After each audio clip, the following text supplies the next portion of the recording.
اگر آج موت آ جائے تو آپ کا حشر کن لوگوں کے ساتھ ہوگا؟ حضرت علی رضی اللہ تعالیٰ عنہ روایت کرتے ہیں، نبی اکرم صلی اللہ علیہ وآلہ وسلم نے ارشاد فرمایا، 3 چیزیں ایسی ہیں جو حق ہیں۔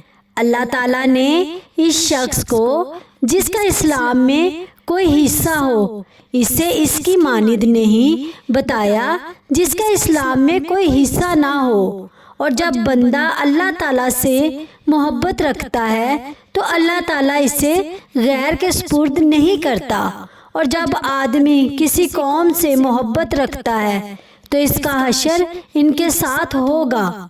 اس حدیث میں بتایا گیا ہے کہ اللہ والوں سے محبت انسان کو کامیابی دیتی ہے، جبکہ برے لوگوں کی محبت آخرت میں نقصان کا سبب بن سکتی ہے۔